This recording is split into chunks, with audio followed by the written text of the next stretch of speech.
menyukai hambanya yang berzina, meminum homer, dan mencuri. Yang kedua, merasa menyesal dan takut apabila melakukan perilaku yang dilarang oleh Allah dan Rasulnya. Kayak contohnya kita sudah melakukan berzina.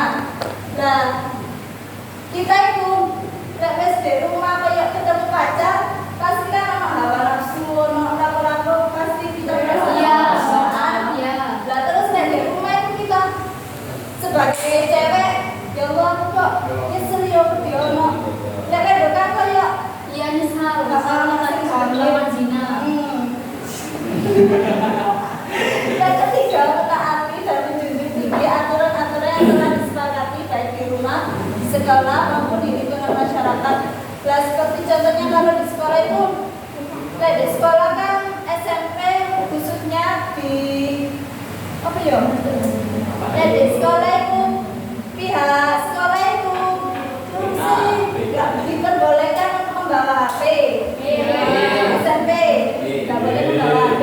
Kalau di kelas itu kayak nggak bawa buku tertib, tidak mengerjakan PR, tidak memakai atribut sekolah itu dikenakan sanksi.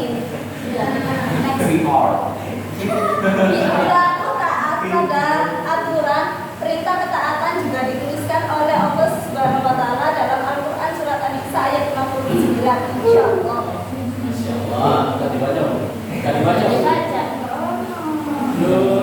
Definisi kompetisi dalam kebaikan adalah melakukan persaingan atau berlomba untuk melakukan kebaikan atau amal soleh. Nah, zaman saya ini kan kayak zamannya apa? Zaman sekarang kan zamannya kayak Fashionable. Kayak fashion soalnya. Oh, enggak sih.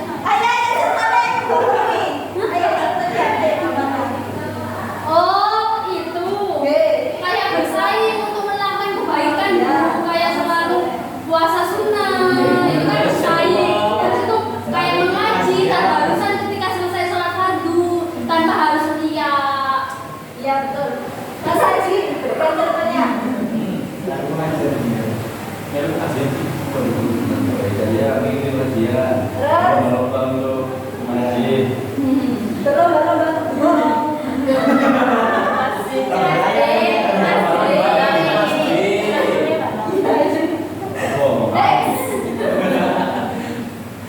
Kompetisi dalam kebaikan merupakan hal mulia jika dilakukan dalam hal kebaikan, dan di dunia ini banyak bentuk kebaikan yang bisa dijadikan untuk medan kompetisi.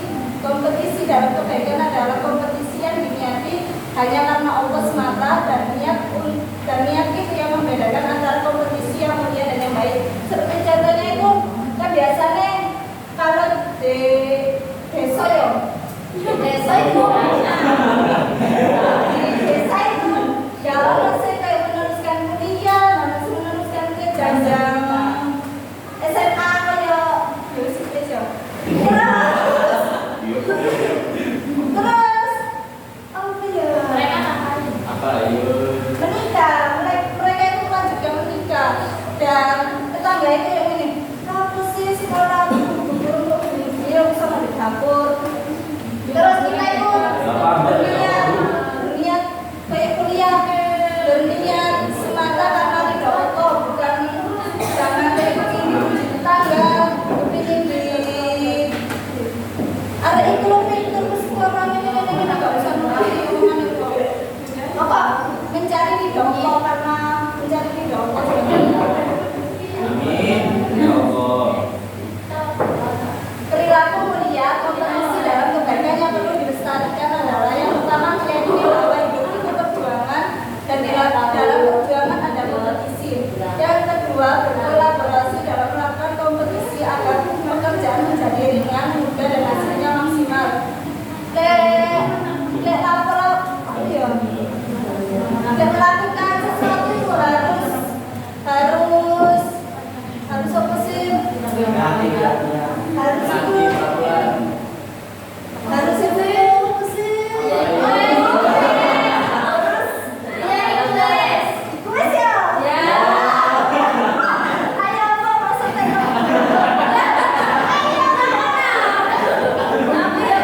kemudian yang melahirkan keyakinan yang sangat dalam bahwa bekerja itu bukan saya memperlihatkan dirinya, menampakkan kemanusiaannya, melainkan juga sebagai sesuatu yang dimanifestasikan dari amal soleh.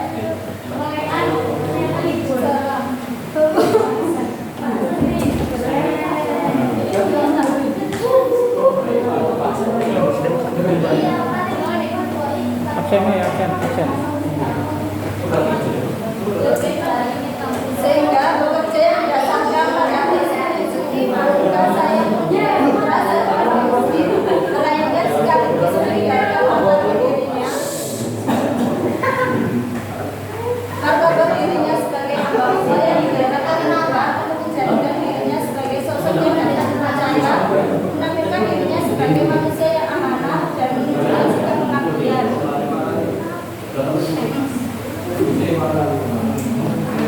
Yang terakhir, perilaku mulia dan etos kerja yang perlu dilestarikan ada 3 poin. Yang pertama, meyakini bahwa dengan bekerja keras pasti dia akan mendapatkan sesuatu yang diinginkan. Manjada wajada, barang siapa yang bersungguh-sungguh maka ia akan berhasil. Yang kedua, melakukan sesuatu dengan prinsip mulai dari diri sendiri, mulai dari yang terkecil dan mulai dari yang sekarang. Yang ketiga, karena menyerah dalam melakukan suatu pekerjaan. Ya, Pak. Lama, Mbak. Masih 10 menit lagi. Tanya jawab.